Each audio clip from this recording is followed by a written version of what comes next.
야곱의 시대에 믿음의 조상들의 터전인 가나안 땅에 흉년이 들었습니다.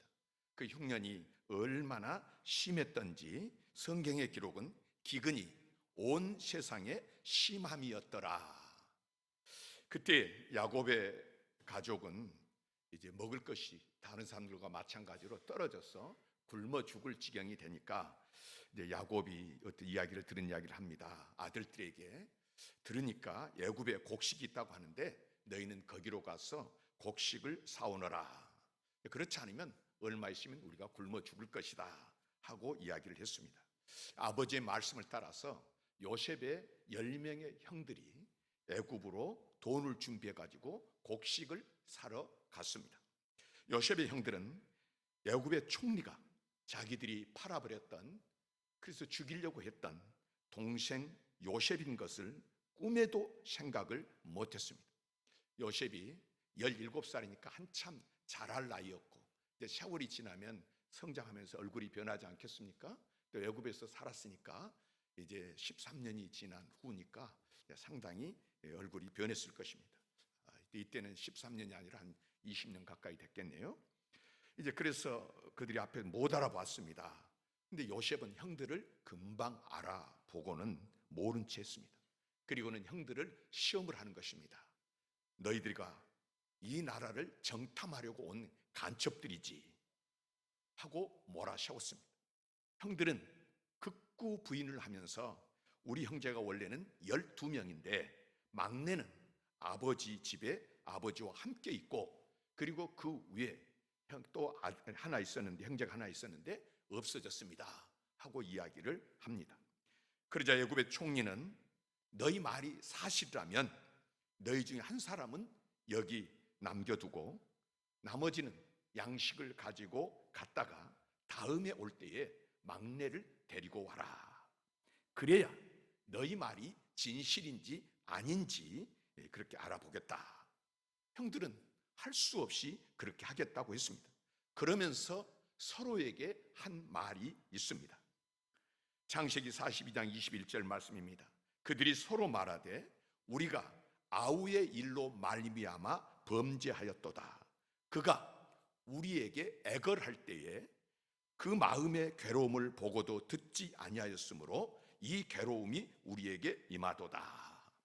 그가 우리에게 애걸할 때에, 요셉이 형들에 의해서 종으로 팔려갈 때 상황이 어떠했는지 처음으로 공개되고 있습니다. 요셉이 애걸했다고 기록합니다. 왜 이렇게 됐습니까? 요셉이 아버지의 사랑을 독차지했기 때문에 시기의 대상이 된 것입니다. 그러던 어느 날 꿈을 꿨다는 것입니다. 그러면서 그 꿈 이야기, 꿈을 꿨으면 지 혼자나 알고 있지, 형들이 듣기 싫어하는데도, 그렇지 않아도 미워서 지금 죽을 판인데 이 미운 놈이 와가지고 자기가 꾼 이야기를 하는데 내용이 또한 화가 나는 것입니다. 형들이 자기 앞에 엎드려서 절을 한다는 것입니다. 그것도 한 번만 아니라 2번이나 그런 꿈 이야기를 하는 것입니다. 요셉은 어리니까 형들이 자기에 대해서 어떤 마음을 가지고 있는지 눈치가 없었는지 모르겠습니다. 또 모르니까 눈치 없이 자기의 꿈 이야기를, 또 꿈이 너무 생생하니까 자랑스럽게 했을 것입니다. 형들은 당장이라도 저 얄미운 놈을 어떻게 하고 싶었겠지만은 아버지 야곱이 그 요셉을 너무 아끼고 사랑하기 때문에 어떻게 하지는 못하고 마음의 질투심과 미움만 커갔습니다. 하루는 그 미워하던 요셉이 아버지의 심부름으로 멀리 들에서 양을 치고 있는 자기들에게 오는 것입니다. 형들은 기회가 왔다 이렇게 생각을 했습니다. 처음에는 절대로 혼자서는 빠져나올 수 없는 물 없는 웅덩이에다가 그를 던져버렸습니다. 며칠 지나면 죽겠죠? 굶어 죽을 것입니다. 말라 죽을 것입니다. 그런데 그때 마침 대상들, 캐러반이 그 옆을 지나가는 거예요. 그러니까 형들이 저거 뭐 죽일 것보다도 돈 받고 팔자 해서 은 20에 노예로 팔았습니다. 한 피를 나눈 형들이 자기를 죽이려 하고 노예로 팔아버릴 때 요셉이 심정이 어떠했겠습니까? 요셉은 기록된 대로 예걸했습니다. 아버지를 보고 싶다. 내가 노예로 팔려가면 나는 어떻게 되는 것입니까? 한 번만 살려주십시오. 나 좀 살려주십시오. 살려달라고. 그러나 그는 그렇게 고향 산천과 아버지 집을 멀리하고 팔려갔습니다. 잊어지겠습니까? 많은 사람들의 이야기를 들어보면 다른 사람보다도 고향을 그리워하며 고향의 애착을 가지고 사는 사람들을 보면은 어려서 고향과 부모 형제를 떠나온 사람들입니다. 어려서는 부모님의 손길과 그 고향의 따뜻한 품이 필요한 때입니다. 그러한 때에 헤어지고 떠나온다는 것이 얼마나 보고 싶고 가고 싶고 사무치겠습니까? 요셉이 그랬을 것입니다. 더욱이 한 피를 나눈 형제들에 의해서 생이별을 당했으니까 누구보다도 천배나 만배나 억울하고 분하고 그리웠을 것입니다. 애굽에서 종살이 타향살이가 편했으면 그나마도 그런 것들을 잊어버릴 수 있었을 것인데 요셉의 삶이 어떠했다고 기록을 합니까? 노예로 팔려간 요셉은 보디발의 집에서 살아보려고 최선을 다했습니다. 정직하고 진실하게 충성을 다했습니다. 그러면 그에 합당한 보상을 받아야 하는 것 아닙니까? 그런데 그는 누명을 쓰고 감옥에 갇혔습니다. 보통 감옥은 기회가 되면 시간이 지나면 빠져나올 수가 있는데요, 요셉이 갇힌 감옥은 왕의 제수들이 갇힌 감옥이라고 성경에 기록한다는 것은 절대로 빠져나올 수 없는 그런 감옥입니다. 그때 그의 심정이 어떠했는지 성경에 기록합니다. 그가 왕의 제수가 갇히는 감옥에 갇혀 있을 때에 높은 관직에 있던 사람들이 제수가 되어서 같이 갇혀 있었습니다. 그 중에 왕의 술 맡은 관원장의 꿈을 해석해 주면서 요셉이 당부하는 말을 한번 들어보십시오. 당신이 잘 되시거든 나를 생각하고 내게 은혜를 베풀어서 내 사정을 바로에게 아뢰어 이 집에서 나를 건져 주소서. 나는 히브리 땅에서 끌려온 자요 여기서도 옥에 갇힐 일을 행하지 아니하였나이다. 여기서 벗어나고 싶습니다. 그래서 꿈을 해석해 주고는 부탁을 하는 것입니다. 나는 옥에 갇힐 일을 하지 않았는데 너무 억울합니다. 너무 힘이 듭니다. 잘 되거든 나를 건져 주십시오. 이때도 그는 정직했고 수고했고 도움을 주고 잘해 주었지만은 그에게 돌아온 것이 무엇이었습니까? 40장 23절입니다. 술 맡은 관원장이 요셉을 기억하지 못하고 그를 잊었더라. 사람들은 그를 괴롭히고 잊었습니다. 은혜를 원수로 갚았습니다. 이때는 앞뒤가 다 막힌 것 같았습니다. 그러나 이때도 요셉이 한 가지 붙들고 놓지 않은 것이 있었습니다. 하나님을 믿는 믿음입니다. 노예로 팔려와서 시위대장 보디발의 집에서 종노릇 할 때에 여호와께서 요셉을 위하여 그 애굽 사람의 집에 복을 내리심으로 여호와의 복이 그의 집과 밭에 있는 모든 소유에 미친지라. 요셉 때문에 그 집이 잘 되는 것입니다. 여호와께서 요셉을 위하여 복을 주시는 것입니다. 요셉이 아버지 야곱의 하나님 집에서 아버지 집에서 섬기던 그 하나님, 장래에 꿈을 꾸게 하신 여호와 하나님을 잊어버리고 관계를 끊었는데 하나님을 모른다 하는데 하나님께서 복을 주십니까? 그렇지 않습니다. 요셉에게 날마다 유혹이 있었습니다. 보는 사람이 없는데 날마다 유혹을 하는 것입니다. 그때 시험을 견디면서 요셉이 한 말이 무엇입니까? 내가 어찌 이 큰 악을 행하여 여호와께 죄를 지으리까? 여기에는 나와 보디발의 아내 당신만 있는 것이 아니라 하나님이 함께 계신다는 것입니다. 요셉은 하나님 앞에서 살았습니다. 눈에 보이는 것으로 살지를 않았습니다. 요셉이 누명을 쓰고 감옥에 있을 때에도 여호와께서 요셉과 함께 하시고 그에게 인자를 더하사 간수장에게 은혜를 받게 하시매 여호와께서 함께 하시고, 여러분 믿으시기를 바랍니다. 부활하신 주님께서 세상 끝날까지 함께 하신다. 오늘 내 삶이 비록 곤고하고 피곤하고 힘들고 어려워도 한번 약속하신 주님은 끝까지 함께 하시는 줄 믿으시기를 바랍니다. 망한 것 같고 끝난 것 같은 절망의 상황에서 아무도 없이 혼자인 것 같았지만 하나님은 그와 함께 하셨고 그도 하나님을 붙들었습니다. 마침내 요셉은 바로의 꿈을 해석하고 감옥에서 나와 총리가 되었습니다. 외국인이, 그것도 노예였던 사람이 절대로 나올 수 없는 왕의 제수가 갇히는 감옥에 있던 사람이 국무총리가 되었습니다. 그때 요셉은 아들 둘을 낳았습니다. 큰아들은 므낫세라고 지었습니다. 므낫세의 뜻에 대해서 오늘 본문 51절에 설명합니다. 하나님이 내게 내 모든 고난과 내 아버지의 온 집 일을 잊어버리게 하셨다 하미오. 두 번째 아들은 에브라임이라 지었습니다. 차남의 이름을 에브라임이라 하였으니 하나님이 나를 내가 수고한 땅에서 번성하게 하셨다 함이었더라. 요셉은 자기의 인생과 신앙을 아들들의 이름으로 므낫세와 에브라임으로 고백을 했습니다. 요셉은 잊는다는 뜻이고 므낫세라고 이름을 지었는데 무엇을 잊는 것입니까? 내 모든 고난과 내 아버지 온 집 일을 17살에 종으로 팔려왔습니다.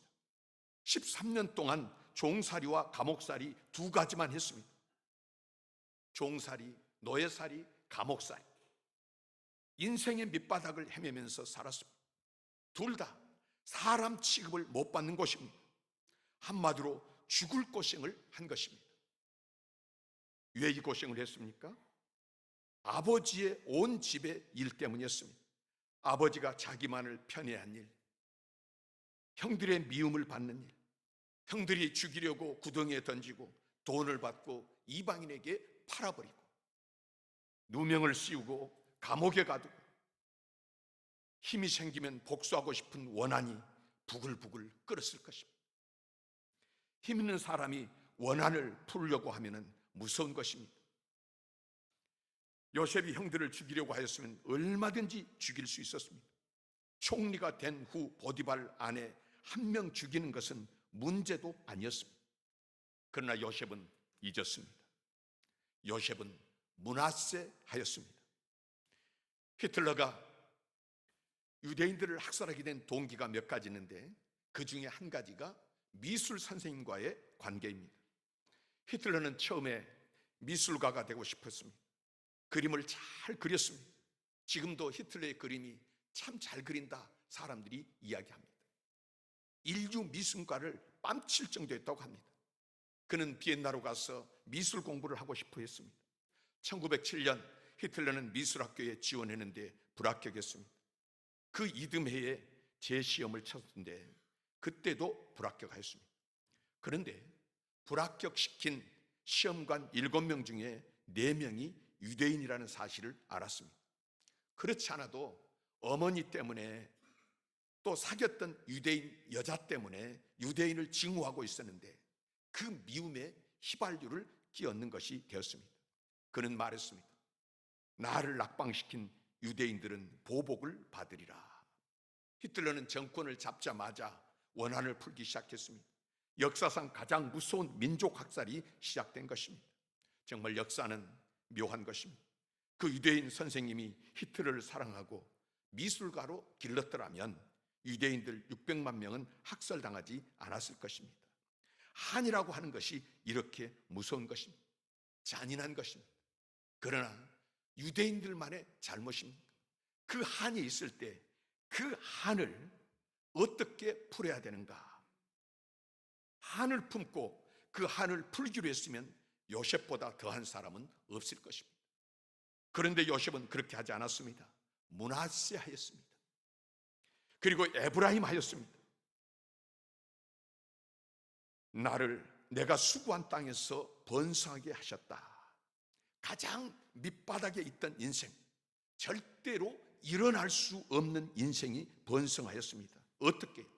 내가 수고한 땅에서 그냥 이루어진 일이 아닙니다. 수고하지 않고 불안당으로 사는데 성공이 이루어진 것이 아닙니다. 수고한다고 다 성공하고 잊어버린다고 다 잊어지는 것이 아닙니다. 요셉이 므낫세하고 에브라임 한 것은 내가 내 힘으로 했다는 것이 아닙니다. 여러분 자세히 보십시오. 잊어버리게 하셨다. 번성하게 하셨다. 잊어버리게 하신 분이 있습니다. 번성하게 하신 분이 있습니다. 깨닫게 하신 것입니다.